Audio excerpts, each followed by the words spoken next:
10월 20일 화요일 강좌를 시작합니다. 오늘도 계속해서 전에 했던 그 부활에 관한 이야기를 계속할까 합니다. 예수의 부활은 육적인 부활이 아니라 영적인 부활이라고 이제 눈을 이렇게 말씀드렸거든요. 그런데 육적인 부활로 믿을 수밖에 없는 그러한 일들이 성경에는 많은 기록이 있어요. 그 기록에 대해서 전 시간에도 이제 말씀드렸는데 오늘 이 시간에도 그 연속선상에서 말씀을 드릴까 합니다.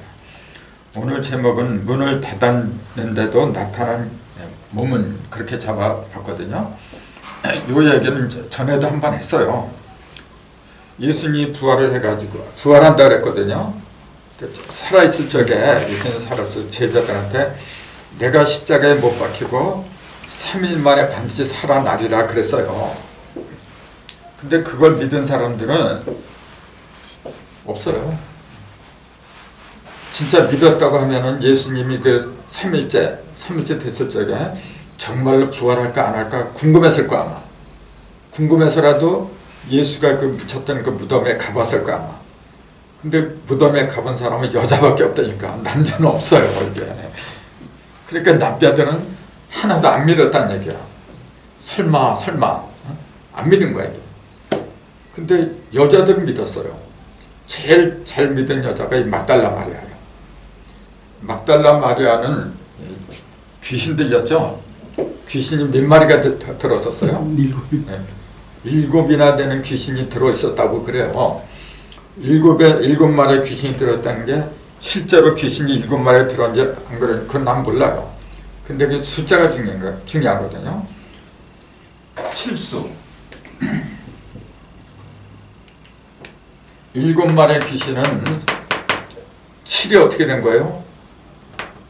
7이 귀자가 무슨 귀자냐면은 귀신할 때 귀자 요거하고 요게 지금 유자예요.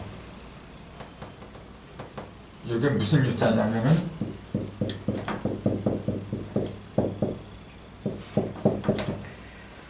귀신뿔 유자라 그래요. 여기다가 이렇게 하고 이렇게 한 게 귀신 기자 이게. 귀신 기자인데 이게 더러울 기자예요 원래. 더럽다는 얘기야.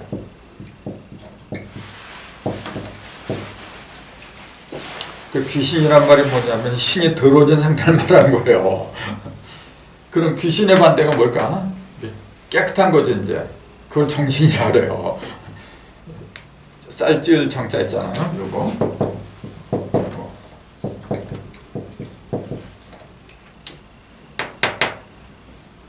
요게 원래 쌀을 찌을 정자예요. 정할정 보통 정할정이라고도 그러는데 맑을 정자는 삼수변에 이렇게 하는 거죠. 이렇게. 요거는 이제 물처럼 맑은 상태를 말하고 요거는 뭐냐면은 불 속에서 저기 깨끗하게 불 속에서 그게 달라요. 그래서 이렇게 쌀 밑자를 쓰고 풀을 정자를 써. 쌀을 갖다가 찌잖아요. 그 찌은 쌀에게 그래서 찌은 쌀 정이라고 그래요.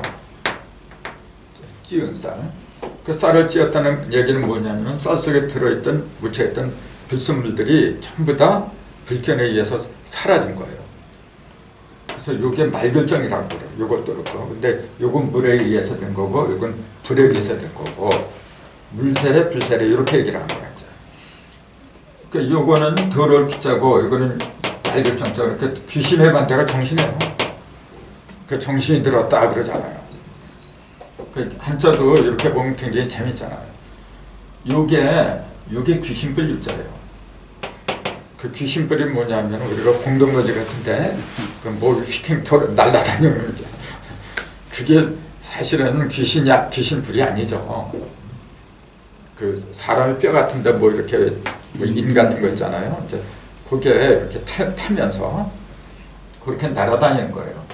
근데 사람들은 자꾸 귀신을 만들어내게. 진짜 귀신은 뭐냐면 우리의 정신을 갖다 더럽히는 존재. 그게 귀신이지. 근데 그 귀신이 7마리에 들어갔던 사람이 막달라 마리아예요. 그만큼 상태가 안 좋았던 거죠. 이 영적인 상태가. 그래서 그걸 예수님이 고쳐주었다. 그러니까 그만큼 믿음이 더하겠지 이제. 그래서 그런지 몰라도 막달라 마리아가 제일 많이 그 무덤에 찾아간 거야 이제. 딴 사람들은 이름은 들락날락한데 막달라 마리아는 4대 복음에 계속해서 나와요. 그래서 여자들이 딱 가서 보니까 무덤이 열렸다. 그것도 뭐냐면은 그 무덤을 막았던 커다란 바위가 젖혀 있고 옆으로 젖혀 있고 그 안에 들어가 보니까 흰 옷 입은 천사가 어떤 데는 2사람이 있고 어떤 데는 1사람이 있고 그렇게 나와요. 그러면서 너희가 찾던 예수님은 너희보다 먼저 갈릴리로 가셨느니라 그래요. 그래서 갈릴리에 가서 이제 만났다. 이제 그런 기록이 있는데 아무튼 남자들은 한 사람도 믿질 않았어요. 그래갖고 어디에 있었냐면 숨어서 혹시 간원들이 저희들도 잡으러 올까 봐. 그래서 무서워서 숨은 상태에서 문을 꼭꼭 걸어 잠그고 있었대요. 걸어 잠그고 있었는데 문을 열지도 않았는데 예수가 딱 나타났다는 얘기야 이제. 그러면서 도마보고 네 손을 내 옆구리하고 못자국을 만져보고 난 좀 믿어라. 그러니까 도마가 이제 그래서 믿었다 그러잖아요.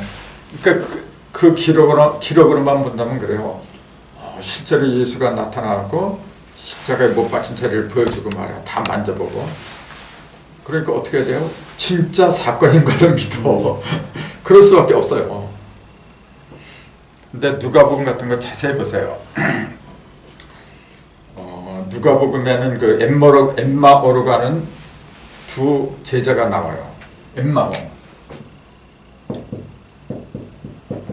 여기 뜻이 뭐냐면 온천이라 해요. 그 성경에 나오는 지명, 그 지명에 들어있는 뜻은 글쓰면 외워둔 게 좋아요. 그냥 쓴 게 아니거든. 그러니까 뭐가 중요하냐면요, 항상 시간이 중요한 거야. 때, 그 다음에 장소. 때와 장소. 시간은 10이 지지고 장소는 방위로 나타나는 거예요. 그래서 방위를 가리킨 거는 천간이고 가빌병정, 시간을 나타내는 건 지지란지.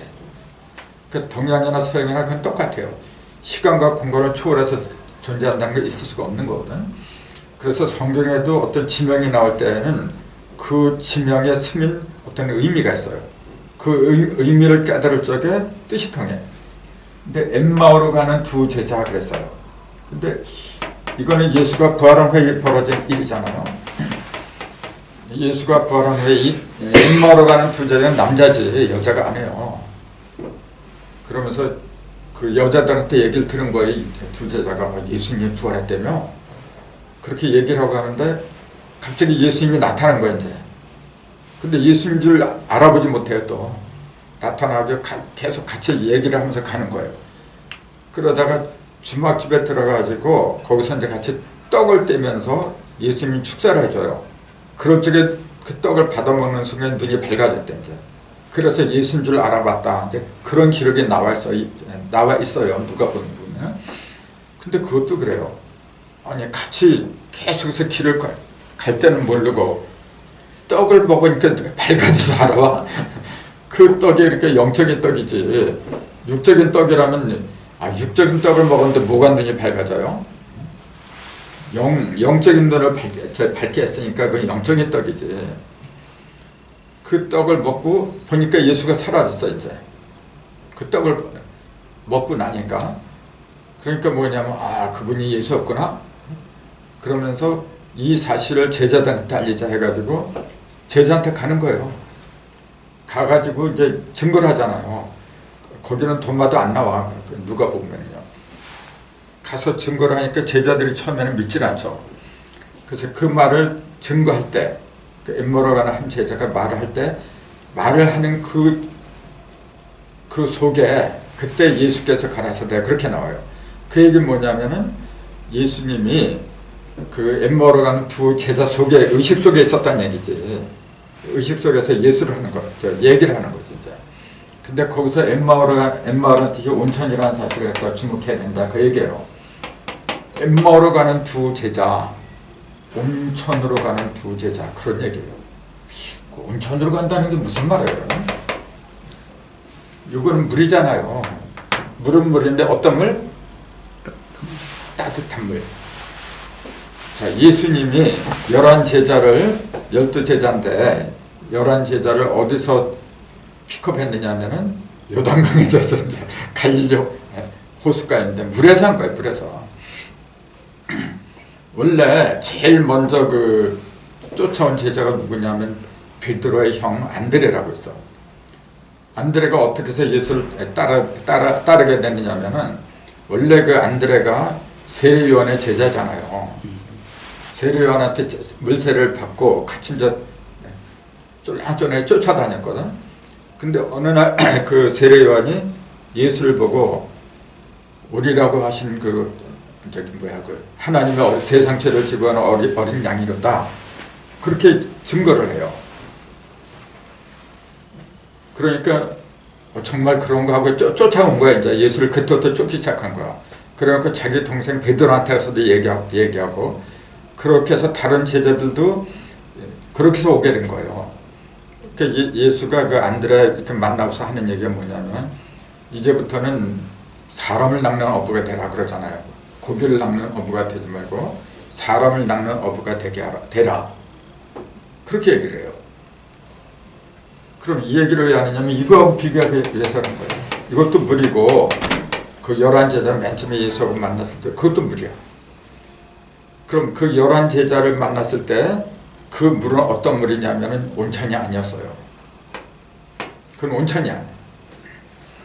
그거는 세례 요한한테 물세례를 받는 그 물이었어요. 그 율법의 물이야. 율법의 물. 자, 이 온천은 불이 들어간 온천이에요. 불은 뭐냐면 성령을 말하는 거예요. 성령은 뜨거운 거예요. 세례 요한은 성령 세례를 주는 게 아니고 그냥 물세례를 준다 그랬어요. 그럼 물세례가 뭐냐면은 깨끗하게 하는 거예요. 그냥 이렇게 사람 더러운 거 깨끗하게 하고. 그럼 더러운 걸 깨끗하게 한다는 얘기가 영적으로 무슨 말이에요? 여기 뭐 오물 있으면 물로 다 깨끗하게 씻잖아요. 그건 육적으로 하는 거죠. 그걸 통해서 비유지. 영적인 비유.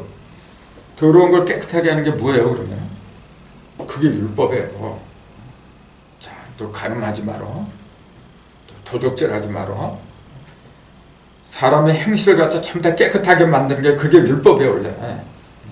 그 율법을 일컬어서 물이라고 한 거예요. 그 율법. 물은 본래 하나님의 말씀을 가리켜요. 성경에 하나님 그 말씀을 물이라고 하는 기록이 있거든.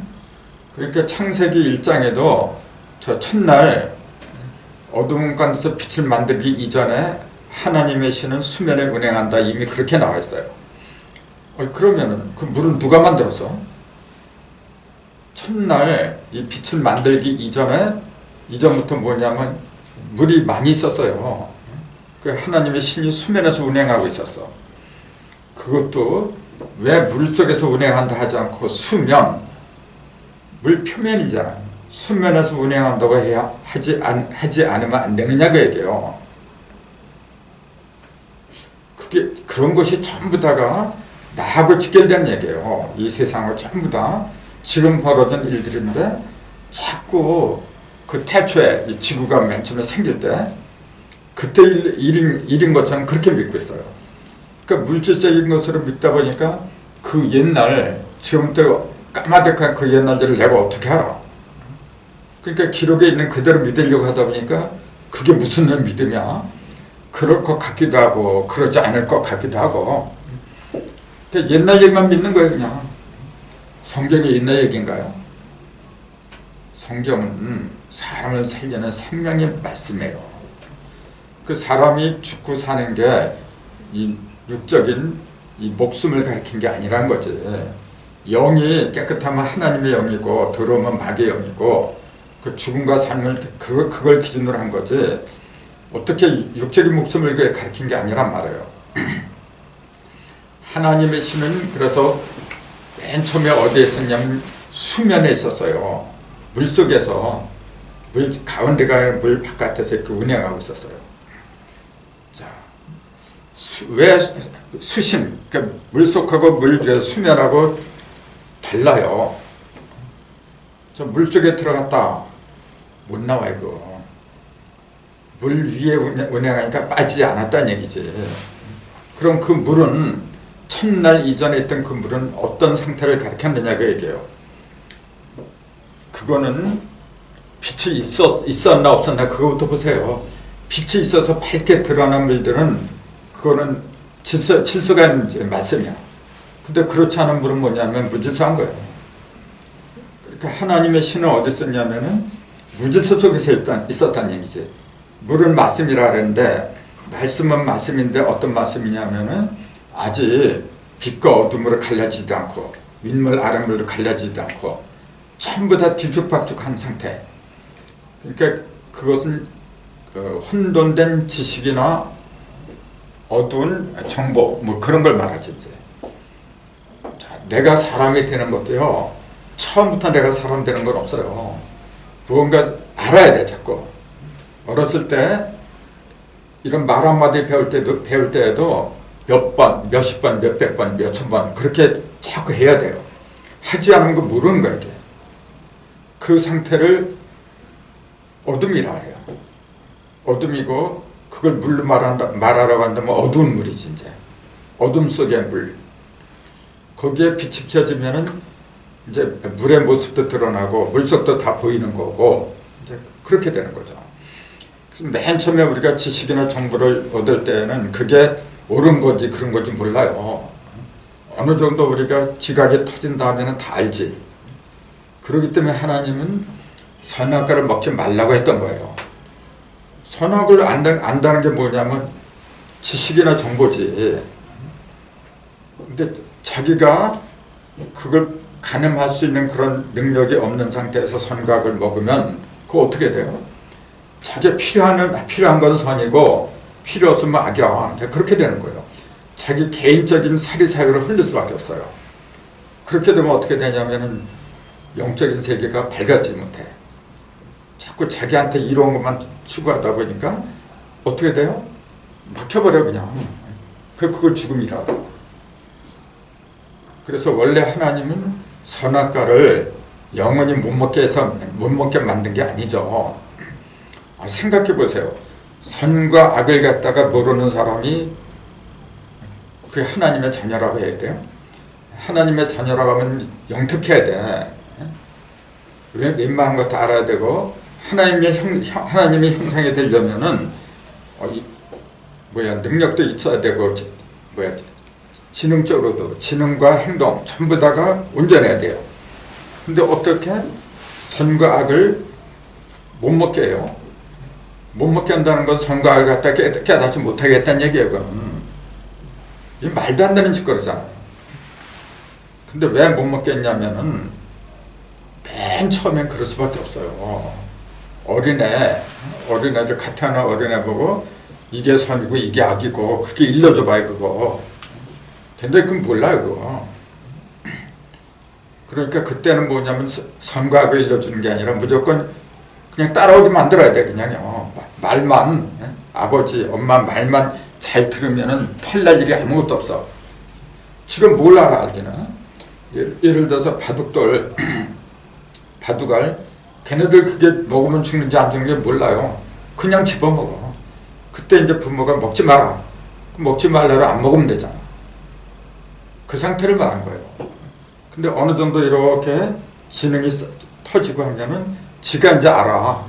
이거 먹으면 죽고 이거 먹을 수 있고 없고 스스로 알게 돼요. 그런 상태가 될 때까지는 철저하게 감시를 해야 돼요. 그렇기 때문에 에덴 동산에서는 항상 하나님이 그 사람하고 대화를 했어. 대화를 했다는 게 실제 하나님이 귀에다 대고 뭐 언어나 음성으로 속삭인 걸로 그렇게 알고 있는데 무슨 하나님이 그래 사람처럼 입이 있다고 말을 해요. 그리고 그 당시에 무슨 말이 있어? 문자도 없고 언어도 없어요. 근데 그런 상태에서 무슨 짐승 이름 다 붙였다 그래도 짐승의 이름을 아담이 일컫는 바가 전부 다 그 짐승의 이름이 됐다 그러잖아요. 아니 세상에 생각해 보세요. 참 그때 무슨 문자가 있고 언어가 있다고 손이 코끼리니 호랑이니 그런 이름을 다 붙였다는 얘기 아니에요 지금. 그걸 그대로 믿고 있는 게 교회라니까요 지금. 아니 에덴 동산에서 무슨 말이 필요 없고 문자가 필요해서 두 부부만 있는데 두 부부도 하와는 나중에 태어났죠. 그전에는 아담 혼자 있었는데 무슨 놈의 그래 언어가 필요하고 문자가 필요해요. 근데 사실 알고 보면 에덴 동산은 사람이 많이 있었어요. 그 증거가 굉장히 많아. 근데 그거는 이제 그런 것까지 얘기하면 자꾸 딴 데로 가니까. 여하튼 온천으로 가던 그 두 제자예요. 그 온천은 뭐냐면은 차가운 물이 아니라 열이 들어서 불이 들어가면 돼요. 그러니까 아까 물이 하는 역할이 뭐냐? 더러운 걸 깨끗하게 씻는다 그랬어요. 그걸 영적으로 뭐라 그랬냐면 선과 악을 갖다가 구분하는 거다 그랬어요. 선과 악을. 그럼 성경에서 선과 악을 구분하는 게 뭐냐면 그 율법이에요. 그래서 이렇게 하면 선이고 이렇게 하면 악이고 이렇게 하면 또 돌로 맞아 죽고 일일이 그렇게 문자로 그 법을 만들어 놓았잖아요. 그건 누굴 위한 거예요 이게?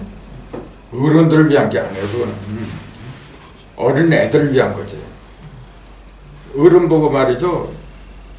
너 밥 먹을 때 손 깨끗이 씻어야 돼. 잘 때는 발 깨끗이 씻어야 돼. 그걸 문자 봐갖고 지키라고 한번 해보세요. 그 인격모독이죠. 그렇게 할 필요가 없어. 철 들면요 자기가 스스로 알아서 하는 거예요. 근데 그렇게 되기까지는 뭐냐면은 어쩔 수가 없어요. 애들은 그렇게 지도를 하지 않으면은 되바라죠. 그래서 그걸 갖다가 만든 장본인이 누구냐면 모세라 그랬잖아요. 그럼 모세라는 인간이 어디서 태어났냐 그걸 봐야지 이제. 강가에 뛰었잖아요. 태어나가지고 히브리 사람들이 다 죽여버리니까 그걸 갈대 상자에 집어넣고 그 애고 하수에 띄웠잖아요. 그걸 잘 봐야지. 물에 띄었다는 사실이지. 물은 뭐냐면 지식과 정보를 하랬어요. 어디에 있는 지식과 정보냐면 애굽에 있는 지식과 정보를 가르친 거예요. 애굽에 있는 거. 그러니까 애굽은 검은 땅이잖아요. 애굽. 이집트는 원래 그 뜻이 검다는 뜻이잖아요. 검은 거, 밝은 게 아니라 그 검은 지식 속에서 태어난 게 그게 모세예요. 그러니까 자기가 그렇게 태어났기 때문에 그런 걸 만들 수밖에 없어요. 그게 율법이라 바로. 하나님 물론 모세를 택했다고 하지만은 실제로 하나님이 있어가지고 모세야 끌어낸 걸 또 그렇게 알아. 하나님이 무슨 모세를 되게 끌어내고 그래. 모세 마음속으로 들어간 거지. 모세 의식이 그런 상태에 있었던 거죠. 그래도 모세는 동족을 갖다 구하겠다는 그 일념이 강했던 사람이에요. 그러니까 그런 사명자가 됐던 거죠. 또 거기서 주의할 건 뭐냐, 모세가 레위 지파라는 사실. 레위는 뭐냐면 제사장이에요. 제사장은 선과 악을 갖다가 판별한 사람이에요. 원래 자기 몸을 깨끗하게 하나님께 드리는 사람이지. 그러니까 잘 따지는 거예요 원래. 그러니까 그 예수님이 탄생할 때도 보세요. 정혼자 요셉, 정혼자 요셉은 유다 지파야. 그 엘리사벳의 동족인 그 성모 마리아 그 레위 지파예요. 거기서 뭐냐면은 요셉 지파하고 셋이 하나 되어야 되는 거 원래. 셋이. 그 그 가나안 땅에 들어갈 때도 그랬어요. 에브라임 지파, 여호수아가 에브라임 지파예요. 갈렙이 유다 지파고. 그 다음에 거기 모든 일을 갖다가 지휘한 사람은 저기 제사장이에요. 제사장. 모세하고 아론의 후손. 그 사람들이 법궤를 짊어지고 그 사람들은 중요한 일은 전부 다 판단을 내리고 했던 거예요. 똑같아요. 구약 때나 신약 때나 똑같은 거라고요. 그래서 예수의 탄생이 그렇게 중요한 거예요. 그걸 제대로 음미를 해야 돼 이제. 그래야만이 내가 내 속에서 올바른 진리의 그 화신체, 예수가 탄생하고 성장하고 하는 거죠. 어쨌건 엠마오로 가던 두 제자는 그냥 물이 아니고 속에서부터 불이 우러나오는 그런 물, 온천을 향해서 가고 있었더라. 그러니까 그 11제자하고 질적으로 다른 거죠. 11제자는 온천을 향해서 간 게 아니고 그냥 물이에요. 그 어부였으니까. 질적으로 달라요. 이 사람들은 내 속에서부터 뜨거운 성령이 솟아나와서 물을 갖다가 덮이는 곳을 향해서 가는 사람들이었죠. 그러니까 그런 사람들한테 부활한 예수가 보이는 거지. 근데 그 사람들은 그 11제자가 올 때는 나는 우리 선생님 갖다가 직접 모셨는데 너희들은 이제 나보다 못해. 그러니까 오늘날의 율법자들은 똑같아. 나는 신학교도 나오고 그래도 내 밑에는 수많은 성도가 있고 한데 그런 거 똑같아요. 근데 뜨거워지지 않으면 소용이 없어 이게. 아무리 내가 지식과 정보를 갖다 많이 쌓아놓고 있다고 해도 내 속에서 뜨겁다고 하는 것은 뭐냐면 사랑을 가리키는 거지. 이제 뜨거운 사랑의 마음이 솟아나오지 않으면 그거는 굉장히 차가워요. 그래서 율법자들은 그냥 자기한테 유리하게끔 법만 교묘하게 이리저리 끌어다 붙이는 거죠. 가장 대표적인 사람들이 우리나라 정치꾼들이야 저것들. 그냥 어떤 때는 공수처가 필요하다, 지금 필요 없다는데 지지볶고 맨날 싸워. 전형적인 율법자들이야 저게. 하늘이 볼 때는 제일 먼저 처단해야 될 사람들이야 저거. 어쨌건 그 엠마오로 가던 두 제자가 온천을 향해서 갔다는 그 사실 자체가 뭐냐면은 뜨거운, 이 사람들이 깨닫고 보니까 율법은 좋긴 좋은데 뭐냐면 뜨거움이 없어, 사랑이 없어. 그래서 그걸 갈급했던 사람들이다 그 얘기예요. 그러니까 그 사람들 속에 예수가 나타난 거죠. 그래서 그 사람들이 11제자, 숨어있는 11제자를 찾아가서 얘기를 하니까 처음에 안 믿죠. 근데 그때 예수께서 입을 열어 가라사대, 그렇게 나와 있어요. 없던 예수가 갑자기 등장을 거기 보면은 그 얘기는 뭐냐면은 어떤 그 몸으로 이렇게 들어온 게 아니고 엠마오로 가던 두 제자 그 말 자체가 예수라는 거지. 그걸 이제 알게 된 거예요, 11제자가. 그러면서 여기 뭐 먹을 게 없느냐 이제 그런 얘기도 하고 막 그러잖아요. 먹을 게 없느냐 그러니까 생선이 따르잖아요. 그러니까 그걸 갖다 숯불에 구워서 먹지 이제. 그 광야에서 오병이어 할 때 그 물고기 2마리 있었잖아요. 그건 구운 생선이 아니거든. 그건 누가 갖고 있었냐면 어린애가 갖고 있었죠. 어른이 갖고 있는 게 아니라 어린애가 갖고 있었던 거예요. 그것도 어린애가 영적인 어린애를 가리킨 거지. 실제 그 어린애가 갖고 있었는지 안 있었는지 그건 중요한 게 아니에요. 그때 내가 봤나? 기록이 있으니까 그들은 믿을 수밖에 없지만 그런 역사적인 사건이 있었으면 어떻고 없었으면 어떨 거예요. 그걸 통해서 말을 하고자 하는 하나님의 뜻이 뭐냐, 그게 중요한 거죠. 그래서 어린애들이 준 그 떡과 생선을 먹었기 때문에 그거 먹은 사람들은 전부 다 어떻게 됐냐면 다 흩어진 거야.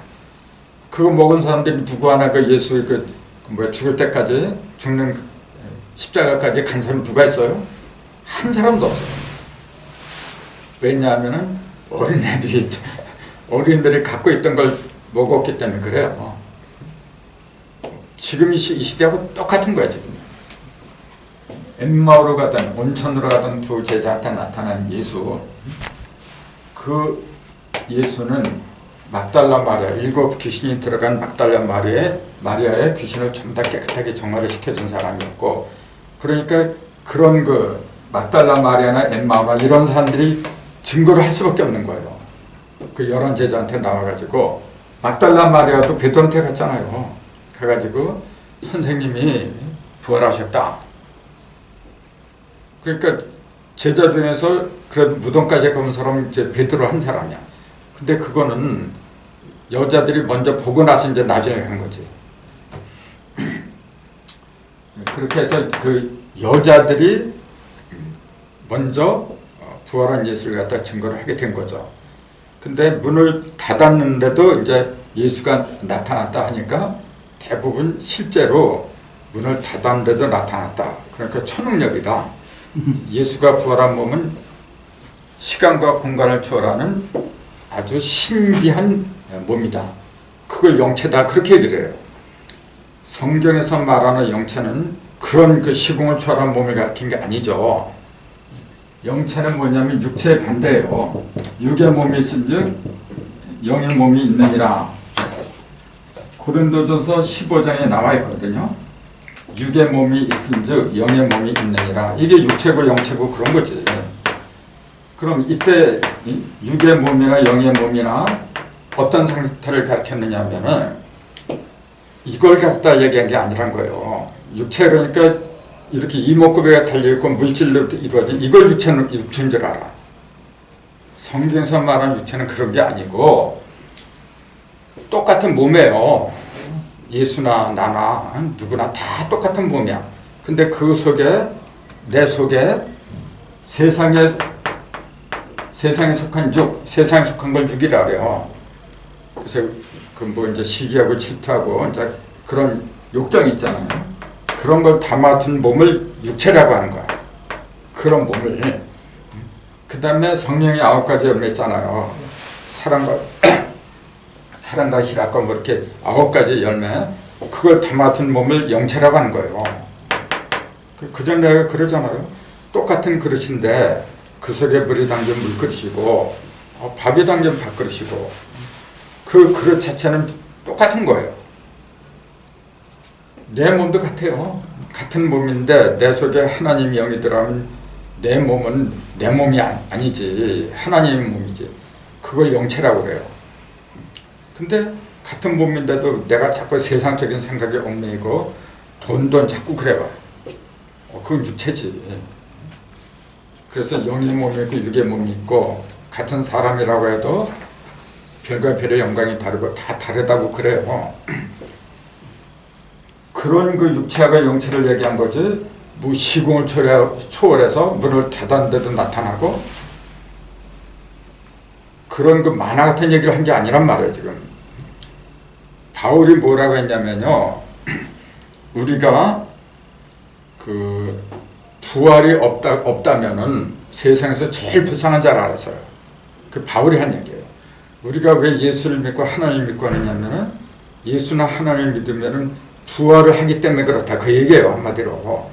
근데 그 부활을 한다는 게 예수가 부활한 거, 2000년 전에 그 예수가 부활한 거, 그걸 가르친 게 아니고 내가 예수가 부활한 걸 믿으면은 나도 예수처럼 부활한다. 그걸 믿기 때문에 희망과 소망이 있다. 그렇게 얘기한 거지. 2000년 전에 예수가 무덤에서 부활한 거, 그 부활을 없다고 하면 우리가 제일 불쌍한 사람이다. 그 말이 아니지. 그 2000년 전에 예수 부활한 거 내가 봤어. 누가 봤어? 물론 부활을 했을 가능성도 있지. 뭐 했다고 해도 그만이고 안 했다고 그만이고 상관없어요. 이런 거는. 중요한 것은 뭐냐면은 그 2000년이 예수가 부활한 것처럼 내가 부활해야지. 내가 부활하지 못하면서 그거 믿어야 뭐 할 거예요? 그러니까 나는 못하고. 그 기독교의 가장 큰 병폐가 뭐냐면은 나는 못하고 나는 죽었다 해도 못해. 그래서 그 특정한 인간 하나님이 내려보내신 그 예수만이 그 예수를 믿어야만이 내가 부활을 해. 그런 식으로 믿는 거야 이게. 이게 가장 큰 병폐예요. 그게 아니고 바울은 맨날 그러잖아요. 나는 매일 죽고 매일 십자가를 지고 매일 부활을 이루려 하노라. 그게 정답이에요. 누구를 믿는다는 거. 그전에도 그랬잖아요. 이순신을 믿으면 이순신처럼 되려고 하는 거예요. 세종대왕을 우리가 믿는 것은 나도 이왕이면 백성을 세종대왕처럼 사랑하려고 하는 거지. 미인이나 성인들 이야기를 하는 그 까닭은 누구든지 그렇게 해라 그런 얘기예요.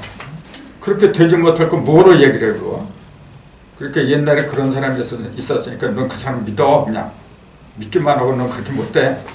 그거 뭐 하는 거야, 그러면. 하나님 이야기를 하는 것은 뭐냐면, 네가 본래 하나님이다. 하나님처럼 되는 거다. 우리 민족은 이렇게 가르쳐요.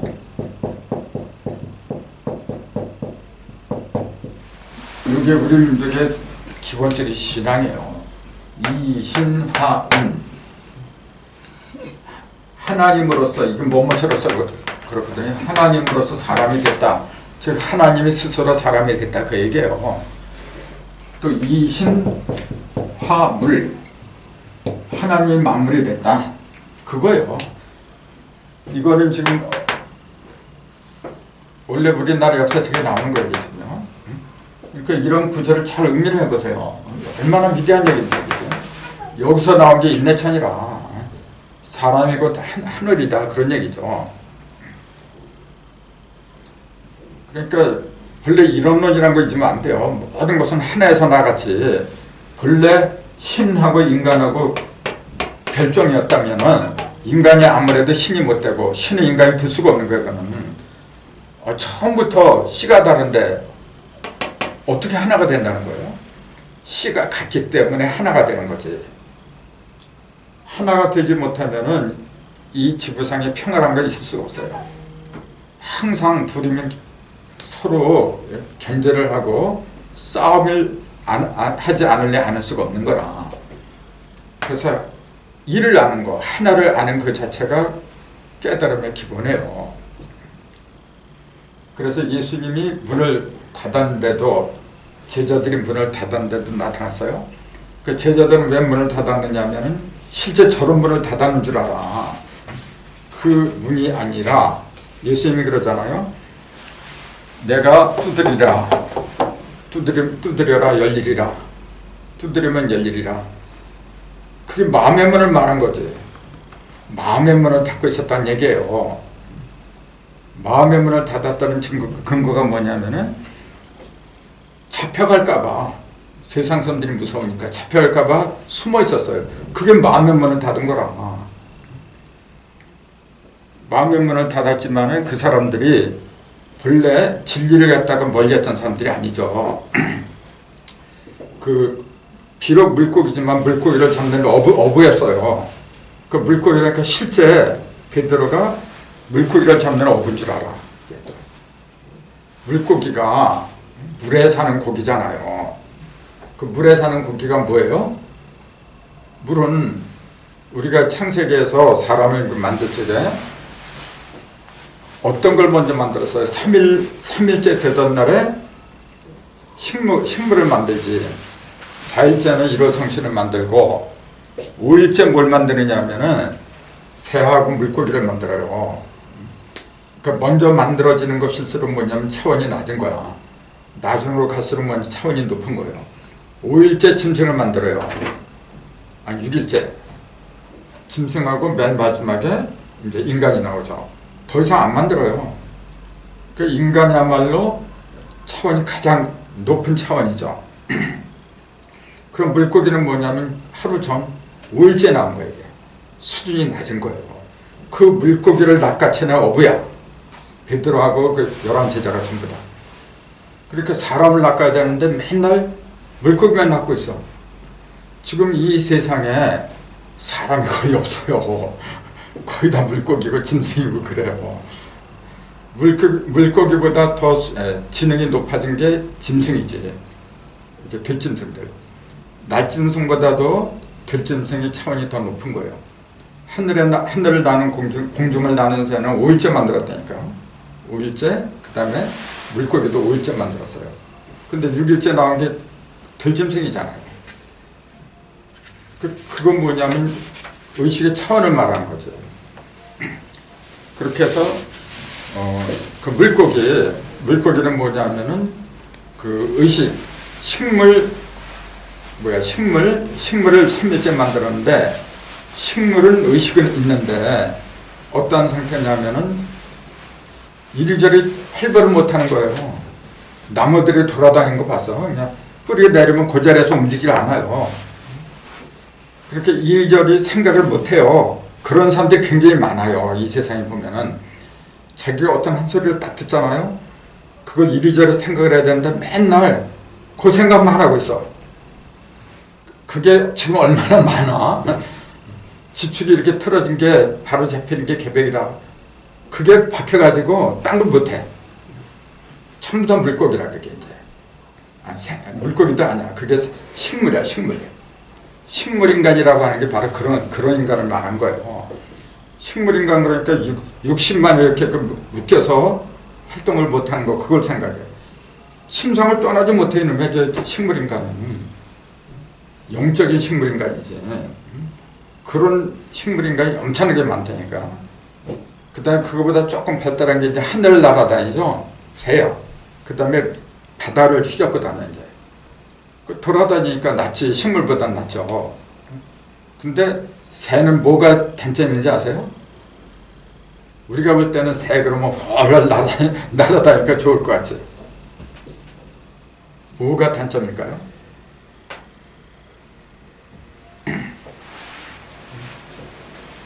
생각들 해봐요. 물고기도 마찬가지고. 땅에 있는 짐승들은 힘이 강해요. 힘이. 새들은 힘이 없어요. 자유롭게 이렇게 날아다닐 수는 있지만, 날아다닌다는 그 자체가 뭐냐면은 가벼워야 돼요. 그 날개가 있는 거, 닭도 날개가 있는데 닭은 날아다니지 못해요. 여기서 기껏해 휘대휘대 요질마다지 날아다니지 못해. 왜? 몸뚱이가 무거우니까. 그래서 새는 뭐냐면은 가벼운 사람들, 몸뚱이가 가벼운 사람들. 가볍다는 게 뭐냐면은 깊이 생각을 안 한다는 얘기예요. 생각이 매우 단조로운 사람들. 그걸 새라 그래요. 그 물고기는 뭐냐면은 물고기도 똑같아요. 물속에만 하지. 그 사람과 짐승은, 특히 사람은 하늘, 땅, 바다 안 통하는 게 없어요. 삼계를 두루두루 다 일관한 거야. 그게 사람이에요. 근데 짐승들은 뭐냐면은 저 먹을 것밖에 몰라, 이게. 그 새나 저기 물고기보다는 차원이 높지만은 역시 먹을 것밖에 몰라요. 그래서 그 유일하게 머리를 갖다가 일어서서 하늘로 직립하고 다니는 동물이 인간밖에 없어요. 머리를 하늘로 향했다는 그 얘기가 뭡니까? 뜻을 하늘로 향했다 그 얘기예요. 그래서 이 생물체가 자궁에서 나올 때는 전부 다 머리부터 나와요. 머리부터. 그거 보고 알아야지. 머리를 우선으로 해라 그 얘기예요. 깨달음을 우선으로 해라 그 얘기거든.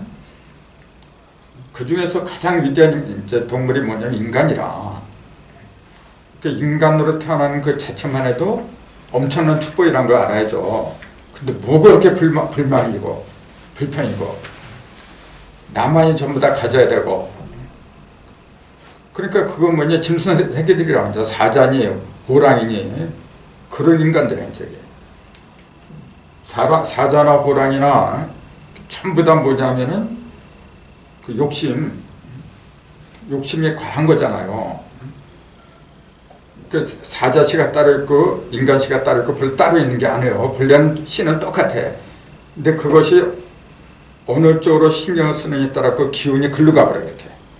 그럼 자기하고 맞는 그 생명체로 태어나는 거예요. 그게 윤회라.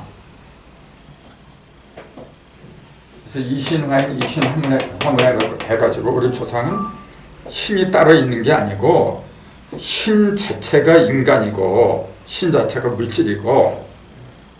그러니까 범신론이 왜 생겼냐면은 나무 한 그루라도 그렇게 지극하게 정성을 들이는 게 뭐냐면 그 속에 신이 있다고 믿은 거예요. 어떻게 보면 좀 미개한 원신이죠. 사실 원신이지. 거기만 있는 게 아니라 다 있는 건데 거기에 특별한 어떤 그 신령이 깃들어가지고 그 말을 수호하는 것처럼 그렇게 믿어요. 어리석죠, 어리석은 건. 하지만 그 기본적인 신앙이 어디서 나왔냐면 모든 것이 다 신이라는 데서 나온 거예요, 원래는. 그러니까 단순했던 거죠. 문을 닫았는데도 예수가 나타났어요. 즉 마음의 문을 닫았는데도 예수가 나타났어. 마음의 문을 닫았는데 나타나지 말아야죠. 근데 왜 나타났냐면은 그래도 어부였어요. 물고기를 낚는 어부였어. 딴 사람들은 물고기 낚는 어부도 못돼. 물고기를 낚는 건 뭐냐면 물고기를 팔아서 이제 생활하려고 하는 것도 있겠지만은 성경에서 말하는 건 그런 것보다도 물은 뭐냐면 말씀이잖아요. 말씀 속에서 살아가는 사람들이 하나라도 제대로 구원해 주려는 마음을 가진 사람을 어부라고 하는 거지. 근데 그러한 그 물 속에서 낚는 그 물고기들은 사람이 아니란 말이에요. 물론 사람에 가깝지만은 예수님은 성령 세례를 받아야 된다고 했던 거예요. 그 물고기를 낚던 그 시절은 누구의 제자였느냐면은 세례 요한의 제자였죠. 그래서 세례 요한은 뭐냐면 물로 세례를 준다 그랬잖아요. 그러니까 물은 뭐냐면 저 눈에 보이는 강물이니 뭐 새순물이니 그런 물을 가리킨 게 아니고 율법을 가리킨 거라. 율법은 하나님의 말씀이잖아요. 율법도 엄연히 말씀은 말씀이야. 하나님이 내려준 거지 누가 내려줬어? 분명히 하나님의 계율도 맞고 명령도 맞고 다 맞는데 그거는 어느 때까지 하느냐면 아까 얘기한 것처럼 어린이 때까지 몽학선생이라 했잖아요. 어리석을 몽자 초등학문이고 그럼 그 단계를 지나치면은 거기서 벗어나야 되는데 율법 선생들은 뭐냐 거기서 벗어나면 큰일 나는 줄 알아 이제. 그래도 세례 요한은 깬 사람이에요. 그러니까 저기 세상을 지구하는 어린 양이다. 너희들 저 사람한테 배워라. 그런 거라. 그러니까 예수가 세례 요한한테 세례를 받은 거죠. 딴 사람한테 받은 게 아니라 세례 요한한테 받은 거죠. 그러면서 세례 요한이 그러잖아요. 선생님이 나한테 어떻게 세례를 받느냐. 내가 받아야지. 그러니까 우리가 이렇게 해서 합하여 선을 이룬 것이 합당하도다 그러잖아요. 그러니까 율법을 갖다 맞춰야 돼 이제. 맞추는 그 징표로서 세례를 받은 거지. 그렇다 세례 요한의 제자가 되려고 한 건 아니잖아요. 그래서 그런 걸 다 보여주고 했는데도 이 예수의 제자들은 아주 어린애가 돼가지고 여전히 계속 그 물고기를 낚는 어부에 지나질 않아요. 그게 언제까지 그랬냐면 베드로가 잘 보여주잖아요. 부활했는데도 고기 잡고 있어. 예수가 부활했는데도 밤에 이렇게 그물을 던졌는데 한 마리도 못 잡잖아요. 예수가 오른쪽에 그물을 던져라 그러잖아요. 배 오른쪽에다 던지니까 153마리가 잡히는데 153.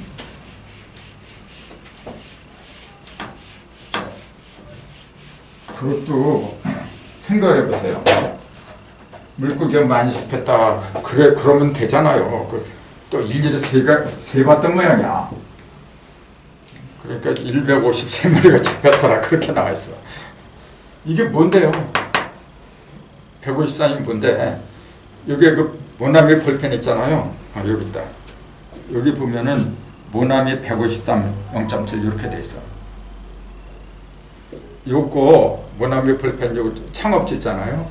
이 양반이 장로님이라 그래요. 장로님이래 교회. 근데 계시를 받은 거예요. 그래갖고 153이라는 숫자를 집어넣어라 해서 집어넣은 거예요. 뜻이 맞는 거예요 이게. 그럼 153이 뭔데요?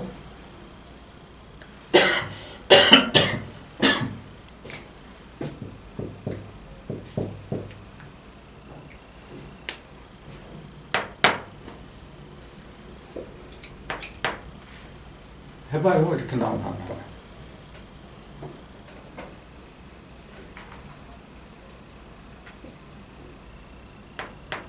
29 곱하기 9하면 180이죠. 거기서 3을 빼면 9, 27. 27을 빼면 되죠. 이제 180에서 27을 빼면 153이지 이제. 그리고 17 곱하기 9하면은 9, 7이 63. 9, 1은 9, 그럼 3, 15. 이렇게 하는 거예요. 그럼 이게 무슨 말이에요? 17, 9, 9라고 하는 건 뭐냐면 다 변했다는 얘기예요. 구변이니까 17이 다 변한 거예요. 그럼 17이 뭔데?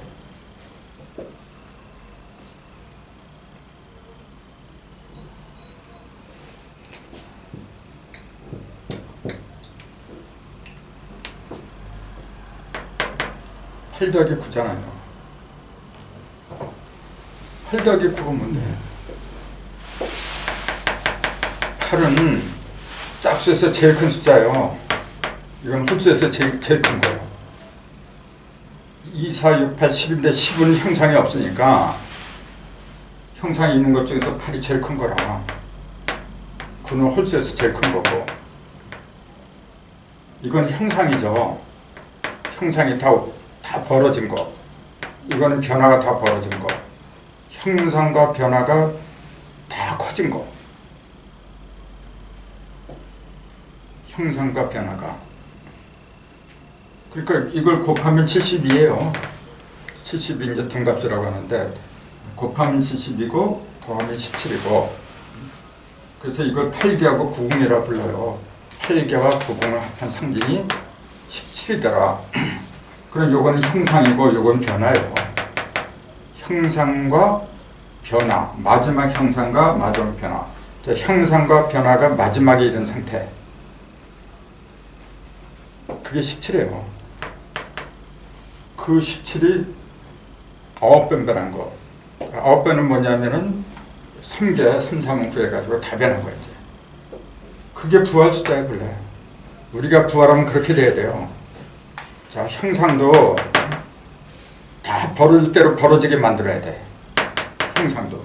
변화도 마찬가지예요. 변화에도 막힘이 없어야 되고 형상도 막힘이 없어야 돼. 그걸 구궁에 가득 채우는 거예요. 그게 153이라. 그게 부활이에요. 그 153이라는 숫자만 이해해도 내가 어떻게 부활을 해야 되는구나. 그 답이 나오는 거야, 이제.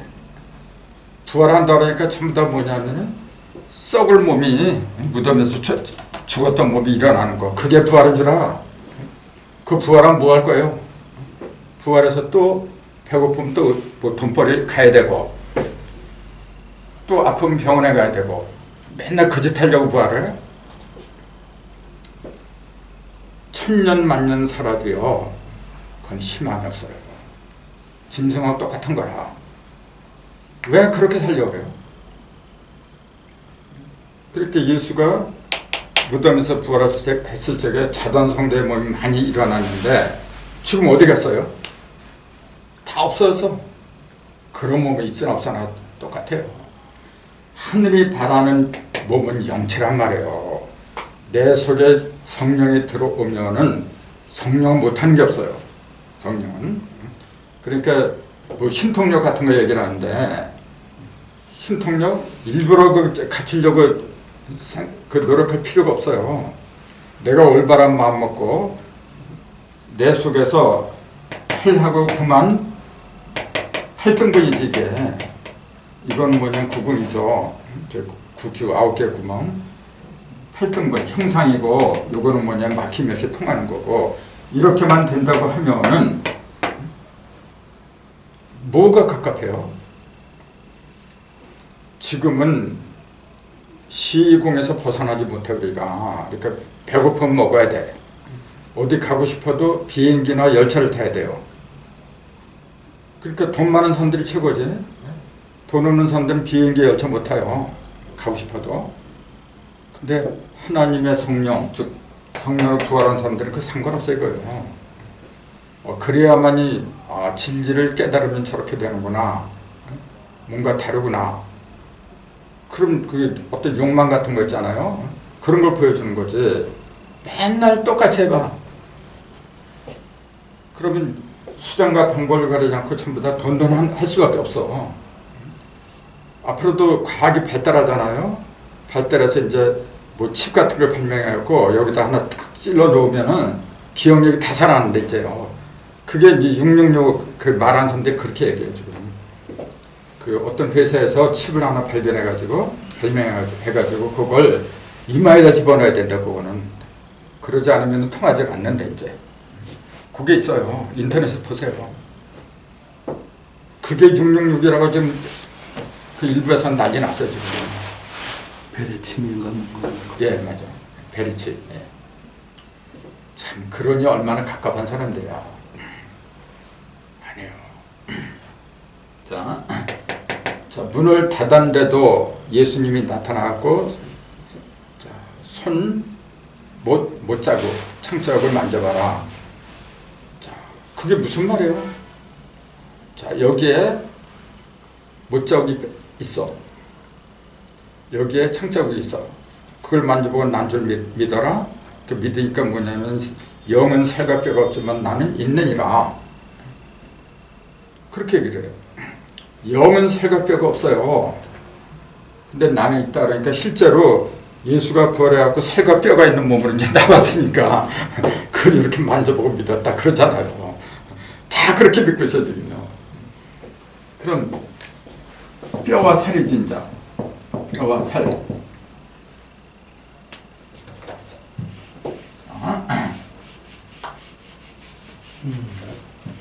그럼 뼈와 살의 원전, 제일 먼저 뼈와 살이 나온 것이 이제 창세기 1장이잖아요.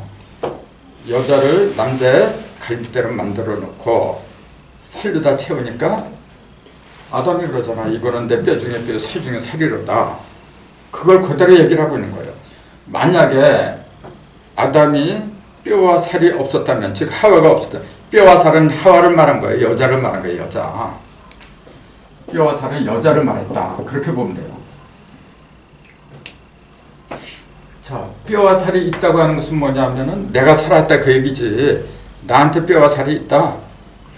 뼈와 살이 있는데 이걸 물질적인 뼈와 살로 말하면은 뼈와 살이 없는 사람이 누가 있어?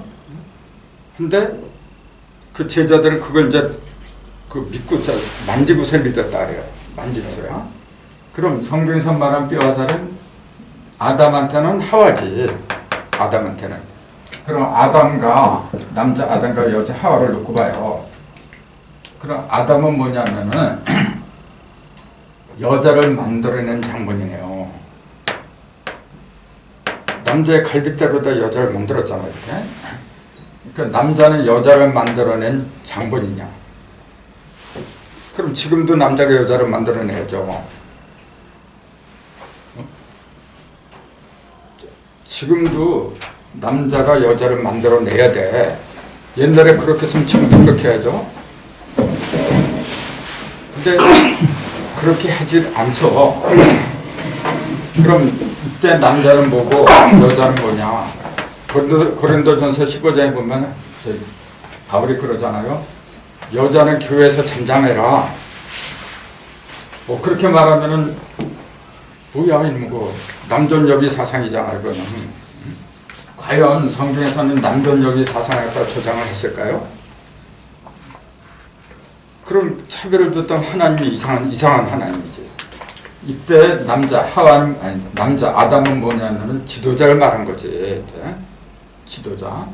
하와는 뭐냐면 지도자를 보필한 대필이었죠. 이렇게 도와주는 그룹. 한 사람을 말한 게 아니고 이건 그룹을 말한 거라. 그러니까 이걸 갈비라 그랬죠. 갈비는 하나만 있는 게 아니라 여기 어떻게 했어요. 그러니까 12지파, 12아들, 12제자, 이제 그런 걸 말하는 거죠. 그럼 여기 12개, 여기 12개가 이제 계시록에 나오는 24장로예요. 이제 계시록 2장에 나오잖아요.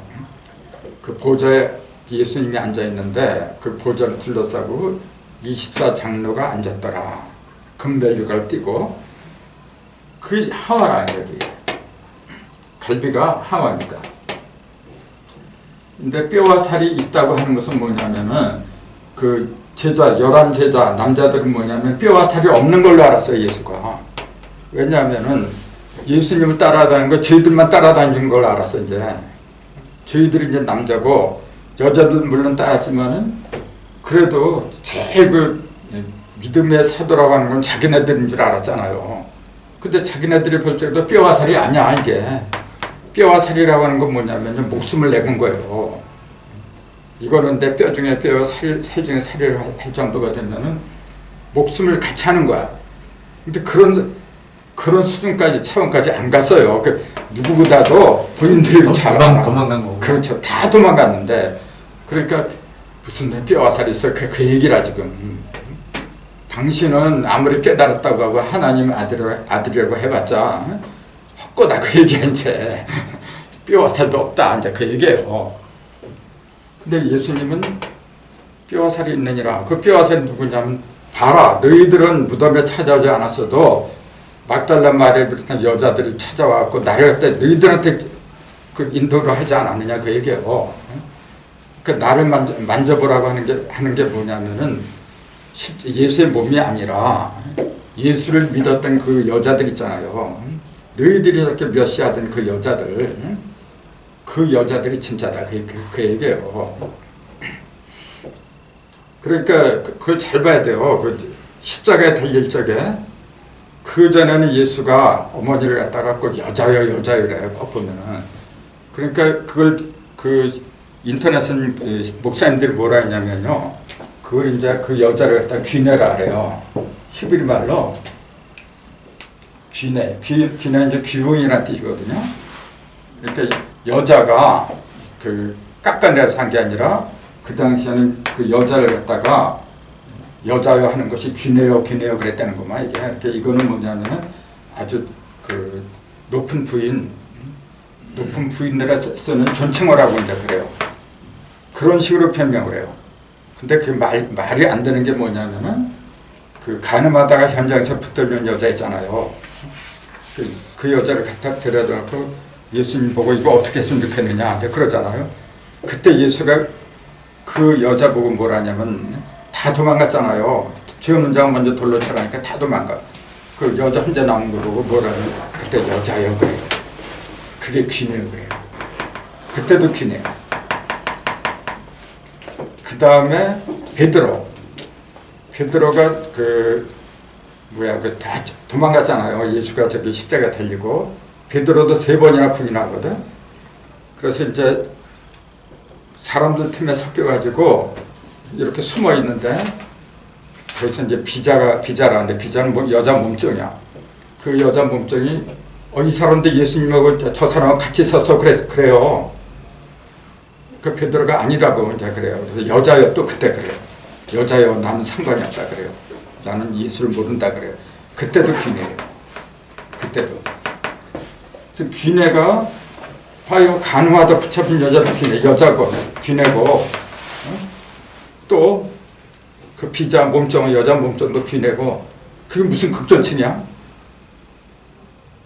그런 식으로 지금 얘기를 하고 있어요.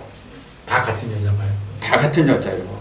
영어도 똑같고 그 히브리 그래서 내가 히브리 원어는 공부는 안 했는데 일부러 찾아봐 이렇게 귀내야 그게 똑같이 나와요. 그럼 보세요. 그게 무슨 극존칭이야? 선생님 그 결국은 그 육으로 쓴 얘기 아니라 영적으로 썼던 얘기. 그렇죠. 근데 왜 여자라고 할 수밖에 없었느냐 하면 어머니가 못돼서 그런 거예요. 아직 그 가나의 혼인잔치 때 여자여 내 때가 아직 이르지 아니하였나 못하였나이다 그러거든요. 내 때가 이르지 못하였나다 하는 얘기 뭐냐면 아들의 때가 아직 안 됐습니다 그 얘기예요. 아직 나는 아들은 아들인데 아직 어립니다 그 얘기예요. 그리고 언제 아들의 자격이 주어지냐면은 십자가에서 죽는 순간 그때는 이제 아버지한테 가는 거예요. 그러니까 그때 뭐라 하냐면은 그 앞에 어머니 마리아도 있고 사랑하는 제자도 있고 그래요. 그러니까 그 제자 보고 네 어머니라 그래. 그러면서 아들하고 어머니 모친의 모자쟁이나 관계를 맺어줘 거기서 그 순간에 예수가 아들이 되는 거죠. 그러면서 어머니가 되는 거예요. 이렇게 십자가에서 달리기 전에는 뭐냐면은 어머니와 아들이 될 수가 없어. 왜냐하면은 아직 육에서 벗어나지 못해서 그런 거예요. 육이 없어져야만이 진정한 영과 영의 모자지간이 되는데 십자가에서 죽지를 않는데 육에서 벗어나지 못했잖아 아직. 그래서 그런 거지. 그 무슨 그래 극존칭이야 그게. 그래서 나는 뼈와 살이 있느니라 하는 것이 뭐냐면은 너희들은 남자들은 뼈와 살이 아니지만은 너희들이 무시하는 뼈와 살이 있다 그 얘기예요. 그런 여자들이 있더라. 그러니까 그 여자들이 아니었으면은 예수의 부활을 갖다 증거할 사람이 없었어요. 예수의 부활을 증거할 사람이 없었고, 그럼 지금까지 부활의 소식을 갖다가 접하지 못해요, 세상은. 그러니까 뼈와 살이라, 그 여자들이. 그 얘기예요. 성경에 나오는 뼈와 살이니 뭐 이런 걸 문자 그대로 믿으면은 아무 답이 없어요. 그 전부 다, 내 얘기를 들어보니까 어때요? 전부 다 영적으로 일관돼, 이렇게 일관지. 그렇게 돼야 되는 거지. 어떤 때는 영으로 보고, 어떤 때는 육으로 보고. 그건 엿장서맘이지. 아니에요. 성경은 처음부터 끝까지 전부 다 영적인 얘기야. 그래서 그런 걸 지금 많이 써놨어요, 지금요. 새로 이제 문답식으로 이렇게 문답식으로 써놨어요. 문답식으로. 지금 한 200페이지 정도 돼요. 그걸 책으로 내도 이제 되겠어. 근데 아직 멀었어요. 그래서 항상 하는 얘기지만은 성경의 핵심이 뭐냐면 예수님이에요. 내 형상, 우리의 형상을 닮은 사람이 생육하고 번성하여 땅에 충만해라. 그 사람이 하늘과 땅과 바다에 있는 그 모든 걸 다스리게 하자. 그게 하나님의 이상이란 말이에요. 그럼 그런 사람이 와야 돼요. 근데 그런 사람이 어떤 특별한 한 사람만 와서 안 돼요. 그거는 누구든지 그렇게 돼야 돼. 번성하고 충만하라고 했는데 어떻게 한 사람만 믿어야 돼? 누구든지 그렇게 돼야 되죠. 그래서 그렇게 생육하고 번성하고 그렇게 되는 방법을 일러준 게 성경이에요, 바로. 그럼 그렇게 되려면은 예수가 어떻게 해서 탄생했는지 그거부터 알아야 돼요. 아주 중요한 거예요, 그거는요. 예수가 어떻게 탄생했느냐? 첫 번째, 동정녀한테서 나와야 돼요. 그래서 내가 예수의 몸이 되고 예수님 되려면 뭐냐면 동정녀를 만나야 돼. 동정녀. 그럼 동정녀가 누군지 먼저 알아야 되잖아요. 그 동정녀도 아무나 되는 게 아니라 유다 지파에 속한 약혼자 요셉을 만난 동정녀가 돼야지. 그러지 못하면 아무리 동정녀가 된다고 소용이 없어요. 그 얘기 뭐냐면은 유다 지파로부터 왕권을 뺏어와야 돼. 유다 지파로부터. 원래 그랬잖아요. 신라가 오시니까 왕노릇 하리라. 그 다음에는 요셉 지파가 왕노릇을 해야 되는데, 그럼 어떤 게 유다 지파인지, 유다 지파에 속한 요셉인지 그거부터 그 판별하는 눈이 있어야지. 그게 관건해지거든요. 그 유다 지파는 뭐냐면 율법 주자를 말한 거거든요. 뭐 율법이 어린애니 뭐니 그래도요, 율법 믿는 사람들은 뭔가 하나님을 찾는 사람들이야. 진리를 찾는 사람들이야. 찾는 사람들 속에서 나오는 법이지, 아예 찾지도 않는 사람들은 만날 필요도 없어요. 그래서 그 사람들, 그 다음에 이제 이름이 요셉을 찾아야지. 이제 요셉은 뭐냐면은 더함이라는 얘기거든요. 더함. 그래서 그 동정녀 요셉. 그 다음에 베들레헴에서 태어나야 돼요. 베들레헴. 그 유대 베들레헴이 아니라 여기 영적인 베들레헴. 그렇죠. 떡집에서 태어나야 돼요. 그런 조건이 완벽하게 맞을 적에 예수가 내 안에서 탄생하는 거지. 자꾸 2000년 전에 한 예수를 갖다 얘기하면 이미 다 끝난 거예요. 그는 끝났는데 어떻게 예수를 갖다가 탄생시켜요? 성경의 핵심은 바로 그거예요. 내가 죽어서 매일매일 죽어가지고 내 속에 새로운 사람, 하나님의 사람 예수 그리스도가 내 몸을 통해서 나와라 그 얘기예요. 그렇게 해야만이 천국이 이루어지는 거지. 그걸 보여준 게 지금 문을 닫았는데도 예수가 나타나고 뭐 이제 그런 걸 좀 얘기를 하고 있는 거지. 지금 다음 시간에 계속해서 해줘야죠.